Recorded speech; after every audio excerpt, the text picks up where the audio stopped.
Hola chicos, en la clase del día de hoy vamos a analizar una serie infinita de números que se conoce con el nombre de la sucesión de Fibonacci, a partir de una serie de conejos. Para eso debemos entender que hay una serie de números que aparecen y reaparecen en el orden de las cosas a lo largo y a lo ancho de nuestro mundo. Si bien es una clase de matemática, vamos a comenzar con algo de historia.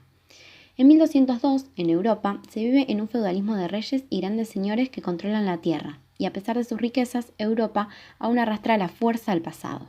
Muchos historiadores consideran la época medieval como un periodo oscuro en materia intelectual. Por ejemplo, se siguen usando los números romanos. En esa época habitaba Leonardo de Pisa. Nació en 1175, quien había detectado cuánto más sencillo era operar o bien hacer cuentas usando los números que usamos hoy en día. Y más aún, con la incorporación de este tipo de números aparece en Europa el uso del cero, ya que en los números romanos no existía una cifra para el vacío. Entonces, en el año 1202, y con esa referencia matemática que introduce en Europa, Leonardo de Pisa escribe su primer libro, Liber Abaci, que quiere decir el libro del ábaco. Este libro es un quiebre en la matemática occidental y su autor será conocido con los años no tanto como Leonardo de Pisa, sino como Fibonacci. Lo increíble es que Europa tardó casi 3 siglos en imponer este tipo de numeración. Fibonacci sugirió un problema del que se sigue hablando aún hoy y que posiblemente sea el problema más famoso de Fibonacci e incluye conejos. Este será el problema disparador de nuestra clase de hoy. Bueno, vamos a ver. Alguien puso en un corral una pareja de conejos recién nacidos. Son un macho y una hembra. Y la naturaleza quiso que esos conejitos tengan que esperar un mes de maduración hasta empezar a poder procrear. Es decir, el primer mes no, sino que al finalizar el segundo. Por lo tanto, cuando termina el segundo mes, esos conejos van a poder tener a su vez una nueva parejita de conejos, un macho y una hembra. Y esto será un patrón que se va a seguir repitiendo sistemáticamente. Cada pareja de conejos a partir del segundo mes está en condiciones de procrear, y cuando lo hacen dan lugar a una nueva pareja de conejos, un macho y una hembra, que cumplen con las mismas condiciones. Tienen que esperar un mes para estar en condiciones de madurez para poder dejar descendencia. De todas formas, desde el segundo mes, cada pareja sigue procreando una vez por mes en forma indefinida. Esto es un planteo ideal, por supuesto.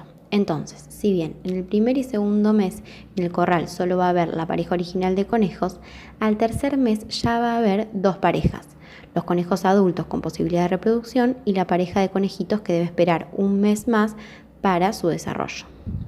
Pero al cuarto mes en el corral va a haber tres parejas de conejos, las originales que han vuelto a parir a otra pareja de conejitos y la que nació al mes anterior que cumplió su mes de desarrollo, y podrá empezar a traer nuevas parejas al corral. Siguiendo esta lógica de procreación, la pregunta del problema es, ¿cuántas parejas habrá al término de un año? Suponiendo que ningún conejo se muera en el corral.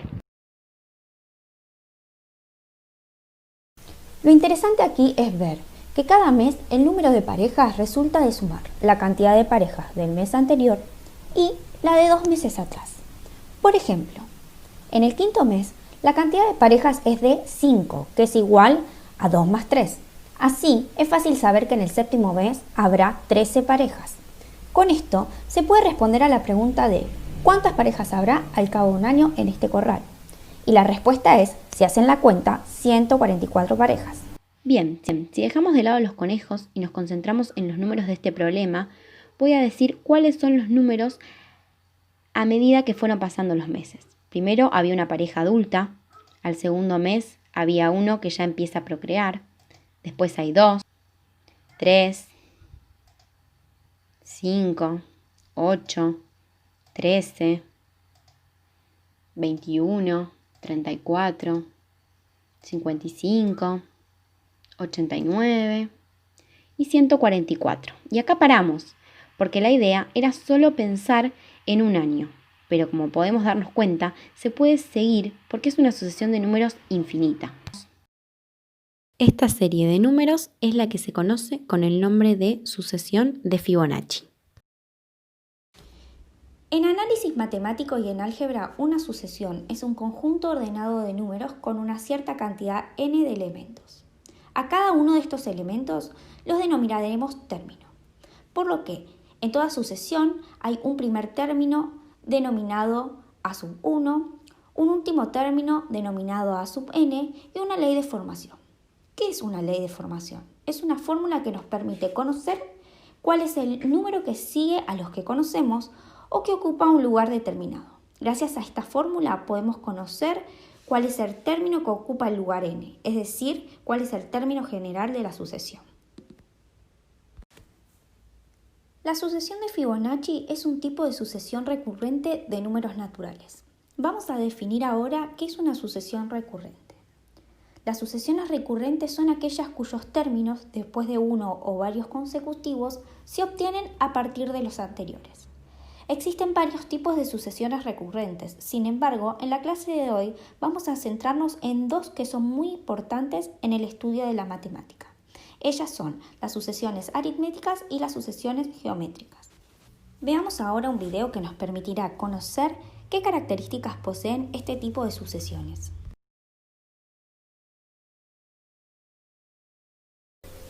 Vamos a definir primero qué es una sucesión aritmética.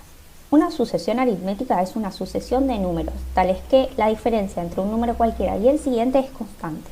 O sea, que cada término se obtiene sumándole o restándole una constante y esta la llamaremos razón. Veamos un ejemplo. Sabemos que la característica principal es que siempre va a aumentar o disminuir la misma cantidad, una cantidad constante. En este caso, si nosotros observamos, del 7 al 11, ¿aumenta o disminuye?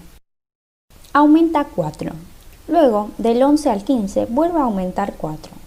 Del 15 al 19, nuevamente aumenta 4. Y así, todos sus términos resultan de aumentar al término anterior la misma constante. O sea, que este más 4 es lo que denominamos razón y lo simbolizaremos con la letra R. Por otra parte, como ya vimos, a cada término se le da un nombre. El primer término se lo denomina A sub 1. Luego está el A sub 2, el tercer término es el A sub 3, luego el A sub 4, A sub 5, A sub 6 y así sucesivamente hasta A sub n, que es el término enésimo. Entonces, la A simboliza el término y el número, la ubicación de este. Además, todas las sucesiones tienen un término llamado término general, que es una fórmula que nos permite encontrar todos los términos de la sucesión. Volvamos a nuestro ejemplo para ver cómo podemos obtener este último término. Si A sub 2 es igual a A sub 1 más R y A sub 3 es igual a A sub 2 más R, es decir, A sub 1 más 2 por R, se podría decir que todos los términos de la sucesión se puede escribir en función de A sub 1, por lo que nuestro término general también va a estar en función de A sub 1 y va a ser A sub n igual a A sub 1 más R por n menos 1.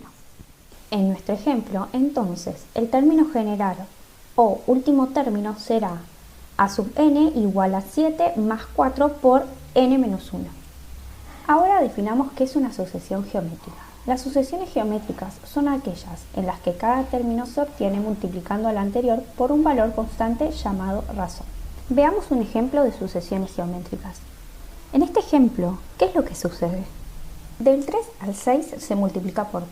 Lo mismo pasa del 6 al 12 y así sucesivamente.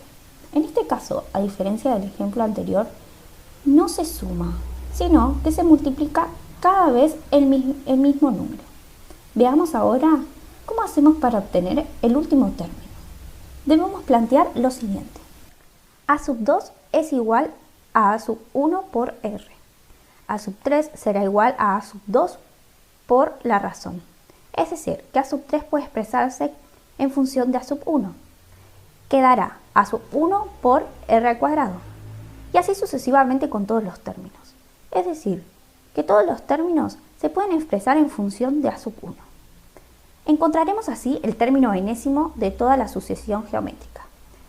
Este será A sub n igual al primer término, A sub 1, por la razón elevado a la n menos 1. En nuestro ejemplo, el término general, es decir, el último término, será A sub n igual a 3 por 2 elevado a la n menos 1.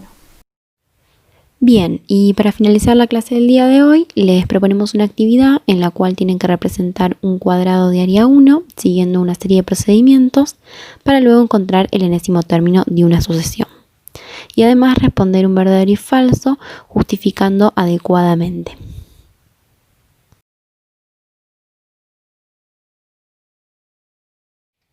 Muchas gracias y hasta la próxima clase.